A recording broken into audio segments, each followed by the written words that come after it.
Chapter 1. The Uninvitation. The late afternoon sun slanted through the tall drapery of Michael's living room, illuminating the worn leather armchair his father once helped him.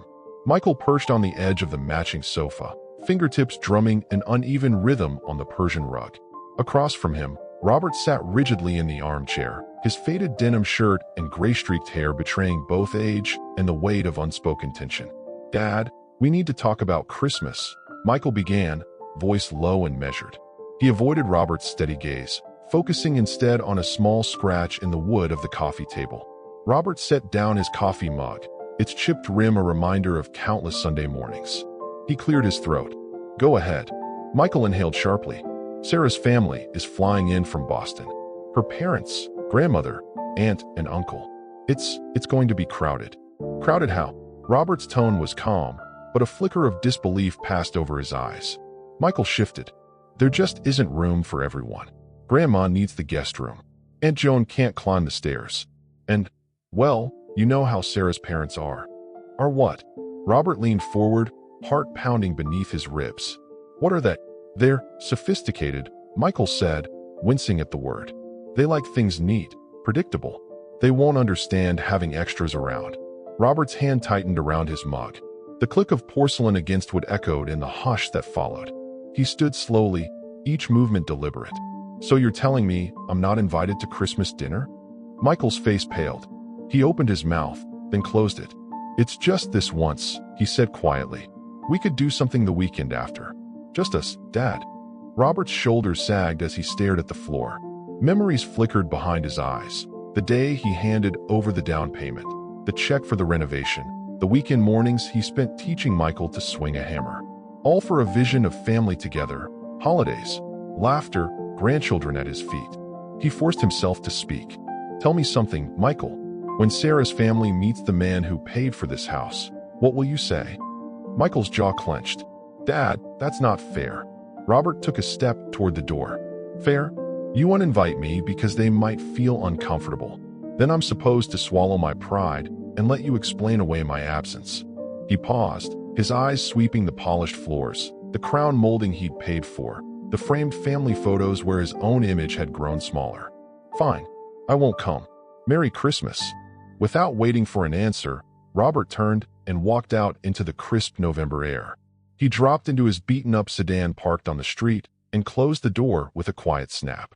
As he backed out of the driveway, he felt something stiff inside him loosen, an aching knot of obligation and disappointment that had been baked into his bones for too long. On the drive home, the streetlights flickered on, and holiday wreaths hung in neighborly symmetry. Robert passed homes hung with twinkling lights, their windows frosted with warmth he no longer craved. Pulling into his own driveway, he noticed the thin layer of dust on the mailbox. He hadn't taken interest in it for years. Tonight, he found he didn't mind the neglect. Inside, he poured himself a fresh cup of coffee and retrieved a battered manila folder from the kitchen table. He flipped it open to the bank statements he'd collected. 60 monthly transfers, each one labeled mortgage payment, siphoning away over $190,000 of his retirement savings. Robert dialed his bank's customer service number with surprising calm. When the representative confirmed the automatic payments cancellation, a wave of relief swept through him. It was as though he'd been carrying a heavy suitcase uphill and finally set it down. 3 days later, his phone rang with a call labeled Michael. He let it ring. Then, hours later, Sarah. He silenced it. In that quiet kitchen, Robert tasted freedom in his coffee, the bitter clarity of choosing himself at last. Chapter 2. The Reckoning. Late one morning, the phone rang, sharp and piercing the quiet of Robert's cozy home. He had been savoring his coffee when the display lit up, bank support service. Setting down his mug, he braced himself for a call he sensed would change everything. "Hello, sir. This is your bank support service. I'm calling about your request to cancel the automatic transfer from your account," the courteous woman began. Robert nodded, though she couldn't see him. "Yes, that's right. I'd like to know when the final payment will be halted." He spoke calmly, free of his long-time anxiety. "The transaction was completed last night. No transfer will occur next month," she confirmed. The knot of obligation he had carried for years collapsed off his shoulders in a surprising rush of relief. He thanked the representative and hung up, letting a moment of stillness settle over him. Finally, he realized how much freedom was worth more than a cup of coffee. 3 days later, Robert sat at his desk in the office where he once supervised grand construction projects until endless compromises wore him down. His partner Jake entered the workshop and raised an eyebrow. "Rob, I've got to guess you didn't just drop by for nostalgia," Jake said with a knowing smile as he approached. Robert placed both hands on the desktop and inhaled deeply. "Jake, I'm done paying for someone else's lifestyle." Jake's brow furrowed. "You canceled the mortgage transfer?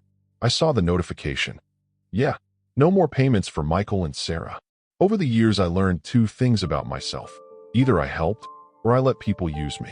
And I'm done with the latter." His partner settled into the chair opposite him, studying Robert's face.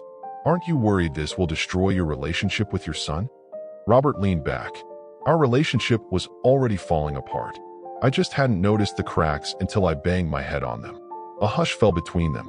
Sometimes, a single decision is enough to open your eyes to reality. That evening, Robert's phone buzzed again, this time from Michael. He let it ring. Minutes later, Sarah called. He ignored it too. Instead, he walked to the kitchen and placed the latest Wells Fargo statement on the table, final confirmation from their joint account. He carefully opened the envelope with a letter opener. His eyes scanned the lines. Overdue payment, accumulated penalties, threats of legal action. No apologies, no pleading messages, just official paperwork proving that his money would no longer cover others' debts. Pushing the documents aside, he gathered a neat stack of his long-deferred plans, a mountain trek, converting his garage into a workshop, writing down memories of Mary and their life together. Everything he had no time or funds for while he was the family bank. A chime sounded at the door. Robert looked up. Sarah was standing there, unannounced and uninvited, her resolve simmering behind cold eyes. "You really went through with it," she said softly, her voice trembling. Robert nodded and exhaled heavily. "Yes, I'm not paying for your happiness anymore." Her gaze flickered with anger, fear, confusion, words lodged in her throat. "You forced me to choose. Endure humiliation or stop propping up your home. I chose myself," Robert said, rising and walking toward the exit. "Keep your standards, Sarah. I'll keep my dignity." The door clicked shut behind him. On his way past the mailbox, he dropped in documents for the Ramirez family, new neighbors facing foreclosure. $3,000 to save them weighed far less than the hundreds of thousands he'd wasted supporting people who never truly appreciated him. Night was falling. Robert drew a deep breath and smiled. For the first time in years, he felt he had done the right thing. Chapter 3. The Aftermath. The first week after Robert canceled the payments passed in unexpected tranquility. He woke each morning without the familiar knot of anxiety in his stomach, brewed his coffee in peace, and for the first time in years, read the newspaper cover to cover instead of rushing to check his bank balance. It was Thursday morning when the calls began in earnest. Michael's voice crackled through the answering machine at 7:30 a.m., panic bleeding through the static. "Dad, please pick up. We need to talk. The bank called yesterday about the mortgage. They're saying we're in default. I know we had words, but this is serious." Robert sipped his coffee and continued reading about the city's plans for a new community center. The machine beeped, then started recording again. "Dad, it's me again. Look, I'm sorry about Christmas, okay? Maybe we can work something out. Sarah's parents don't have to know you're coming. We could set up a separate table or something. Just, please call me back." A separate table. Robert set down his mug and shook his head. Even in desperation, his son couldn't quite bring himself to treat him as an equal. By noon, there were 7 messages. Sarah had left 3 of them, her tone evolving from imperious to pleading to barely controlled hysteria. Her parents had apparently gotten involved, threatening to contact their lawyer about elder abuse and financial manipulation. Robert deleted each message without a second thought. That afternoon lot he'd passed countless times over the years while rushing between his son's crises and his own diminishing dreams. The vintage 1967 Mustang convertible sat in the front row like a red promise of freedom. "She's a beauty, isn't she?" The salesman, a weathered man named Pete, approached with a genuine smile. "Rebuilt engine, new interior.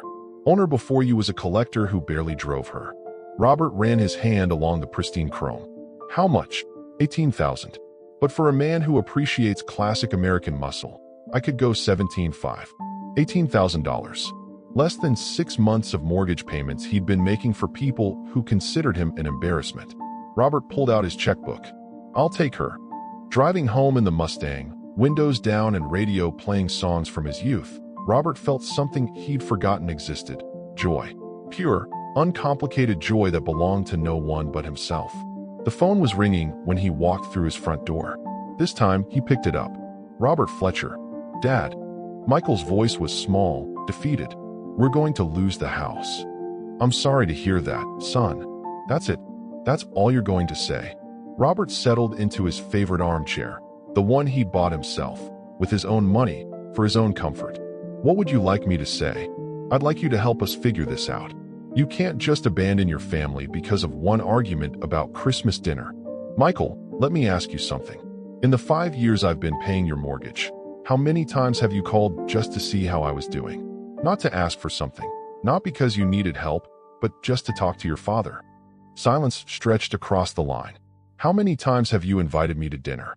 How many times has Sarah asked about my health, my work, my feelings about anything? How many times have you treated me like family instead of like a bank account with legs? Dad, that's not fair. What's not fair is that I had to stop paying your bills to get a phone call from my own son. Robert's voice remained calm, but there was steel underneath. What's not fair is that my daughter-in-law thinks I'm too beneath her family to share a Christmas table, but not too beneath them to fund their lifestyle. She doesn't think that. Michael, she told me your father-in-law went to Harvard and your mother-in-law speaks 3 languages, and that they wouldn't know what to talk to me about because I'm just a contractor. Those were her exact words. Another silence, longer this time. I built a 7-figure construction business from nothing, Robert continued. I employ 47 people.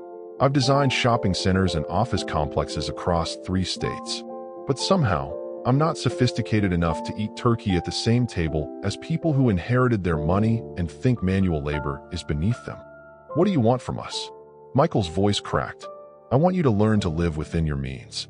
I want you to figure out whether you married Sarah or her parents' approval. And I want you to decide if you're my son or just someone who happens to share my last name.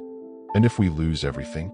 Robert looked around his modest home, paid for with his own sweat, decorated according to his own tastes, filled with memories of a woman who had loved him for exactly who he was. Then maybe you'll learn what I've learned. That everything worth having, you have to earn. And that dignity isn't something you can buy, no matter how much money you have. He hung up before Michael could respond. That evening, Robert called his old friend Eduardo Ramirez, whose family had faced foreclosure the previous year.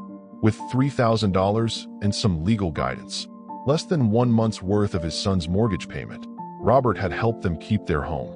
Eduardo had wept with gratitude, not because Robert was wealthy, but because someone had cared enough to help. Roberto, my friend. Eduardo's warm voice filled the phone. How are you? I'm good, Eduardo. Better than I've been in years. Tell me, how is Rosa doing at the university? They talked for an hour about Eduardo's daughter, who was studying engineering on the scholarship Robert had helped establish in his late wife's memory. They discussed Eduardo's recovery from his construction injury, Carmen's progress in nursing school, and their son's acceptance to community college. Not once did Eduardo ask for money. Not once did he make Robert feel like anything less than a valued friend. When Robert finally hung up, he realized he was smiling. Real relationships, he thought, don't require monthly payments to maintain themselves. Outside, snow was beginning to fall, and Christmas lights twinkled in windows up and down his street. For the first time in 5 years, Robert was looking forward to the holidays. He had plans to volunteer at the community kitchen, to visit his sister in Portland, to take that Mustang on a road trip down the coast. The phone rang one more time that night. Sarah's number flashed on the screen. Robert looked at it for a long moment, then switched the phone to silent and went to bed. Some calls, he had learned, weren't worth answering. Chapter 4, Christmas Day. Christmas morning arrived in Spokane with a crystalline clarity that matched Robert's newfound peace of mind. He woke naturally at 7:30, no alarm needed, no schedule dictated by other people's expectations. Sunlight filtered through his bedroom curtains, casting warm patterns on the hardwood floors he'd installed himself 20 years ago. For the first time in half a decade, Christmas belonged to him. Robert made his way to the kitchen, moving without the hurried urgency that had defined his mornings for years. The coffee maker gurgled to life, filling the house with the rich aroma of the good beans, the ones he'd stopped buying when every spare dollar went to maintaining someone else's image. He'd decorated modestly this year, a small Douglas fir in the corner of the living room, adorned with ornaments Mary had collected during their 32 years of marriage. No expensive light displays, no elaborate dinner preparations for ungrateful guests. Just simple, honest celebration. At 9 o'clock, his phone buzzed. Michael's name appeared on the screen, but Robert let it ring. Christmas Day wouldn't be spent managing other people's crises or listening to desperate apologies that came only when the money stopped flowing. Instead, he drove his new Mustang through the quiet streets of Spokane, enjoying the way the engine purred beneath the hood and the way the leather seats had been designed for comfort rather than impression. At the community center, volunteers were already preparing Christmas dinner for families who couldn't afford their own celebrations. Robert, Maria Santos, the center coordinator, waved from behind a mountainette. "Wouldn't miss it," he replied, rolling up his sleeves. "Where do you need me?" For the next 4 hours, Robert served meals to families whose gratitude was genuine because their need was real. Children who had received simple gifts wrapped in newspaper smiled wider than his grandchildren ever had opening expensive toys. Elderly residents shared stories and laughter over plates of turkey and stuffing, their conversation worth more than any sophisticated dinner party Sarah's parents could orchestrate. Around 2 o'clock, as Robert was wiping down tables, a familiar figure appeared in the doorway. Michael stood there, looking haggard and older than his 34 years, scanning the room until his eyes found his father. Robert continued cleaning, pretending not to notice as his son approached hesitantly. "Dad," Michael said quietly, "I've been looking for you. How did you find me?" Robert didn't look up from the table he was sanitizing. "Mrs. Patterson next door said she saw you leaving with serving trays. She remembered you mentioning volunteer work." Robert nodded toward an empty chair. "If you want to talk, you can help. There are more tables that need cleaning." For several minutes, they worked side by side in silence. Michael grabbed a spray bottle and rag, moving awkwardly around the unfamiliar space while Robert worked with the practiced efficiency of someone who had found purpose in service. "The house is gone," Michael finally said, his voice barely audible above the kitchen clatter. "The bank started foreclosure proceedings yesterday. We have 30 days to move out." Robert continued wiping the table surface in steady, circular motions. "I'm sorry to hear that. Are you?" Michael's question carried no accusation, only genuine curiosity. "Because part of me thinks you wanted this to happen." Robert straightened, meeting his son's eyes for the first time since he'd arrived. "Michael, I didn't want you to lose your house. I wanted you to value your father. I do value you." "No." Robert's voice was firm but not harsh. "You valued what I could provide. There's a difference." Michael's shoulders sagged as he sank into one of the plastic chairs. Around them, the last families were finishing their meals, children playing quietly while parents lingered over coffee and conversation that cost nothing but meant everything. "Sarah's parents flew back to Boston this morning," Michael said. "They said they couldn't be associated with this kind of instability. 40 years of friendship with her family, and they abandoned us the moment we couldn't maintain their standards." "What did Sarah say about that?" "She cried for 3 hours. Then she started talking about what we could have done differently, how we could have managed the money better, how we could have kept everyone happy." Michael looked up at his father. "It took her until last night to realize that the problem wasn't our budget. It was our priorities." Robert pulled out a chair and sat across from his son. "And what do you think the problem was?" "I think I became someone I don't recognize. Someone who was more worried about impressing people who didn't really care about us than about honoring the man who sacrificed everything for our comfort." Michael's voice cracked. "I think I forgot that family isn't supposed to be transactional. What does Sarah think about that?" "She's scared, angry, confused." Michael managed a bitter laugh. "But also, for the first time since we got married, she's looking at our actual bank account instead of assuming someone else will cover the difference. It's been enlightening." An elderly woman approached their table, moving slowly with a walker. "Excuse me, young man," she said to Robert. "I wanted to thank you for serving today. My granddaughter said you helped her with her plate when her arthritis was acting up." Robert smiled genuinely. "It was my pleasure, Mrs. Chun. I hope you enjoyed your dinner." "I did. But more than that, I enjoyed feeling like someone cared." She patted Robert's shoulder gently before continuing toward the exit. Michael watched the interaction with something like wonder. "When's the last time someone thanked me like that?" "I couldn't tell you," Robert replied. "When's the last time you did something that deserved that kind of thanks?" The question hung between them as volunteers began stacking chairs and breaking down serving tables. Christmas Day at the community center was winding down, but the warmth of genuine human connection lingered in the air. "Dad," Michael said finally, "I know I can't undo 5 years of taking you for granted. I know I can't erase the things Sarah said or the way we made you feel invisible in your own son's life. But I want to try to earn back what I destroyed." Robert studied his son's face, looking for the boy he'd raised, the young man who had once helped elderly neighbors with their groceries without being asked, who had called just to check on his parents' well-being. "What does that look like to you?" Robert asked. "I don't know yet, but I know it doesn't involve asking you for money. It doesn't involve making you feel like you have to buy your way into our lives. And it definitely doesn't involve Sarah's parents dictating who's worthy of our dinner table." Robert nodded slowly. "What about Sarah? Is she willing to rebuild on those terms?" "She's going to have to be, because I'm done living someone else's definition of success." Michael stood up, gathering the cleaning supplies they'd been using. "We're moving to a smaller place in Hilliard. Sarah's looking for work. I'm taking on extra shifts." Robert felt a flicker of hope. "If you're willing, not for the relationship they'd had, not as creditor that was damaged beyond repair, but as father and son, but for the relationship they might build from the ashes of what they destroyed." "I'd like that," Robert said quietly. "But it has to be real, Michael. No more pretending. No more shame about who I am or what I do for a living. No more separate tables." "No more separate tables," Michael agreed.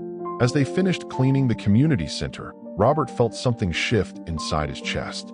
The anger was still there, and the hurt would take time to heal, but underneath it all was something he'd almost forgotten: love for his son. Not the conditional love he'd been providing through bank transfers, but the fierce, protective love of a father who wanted his child to become the best version of himself.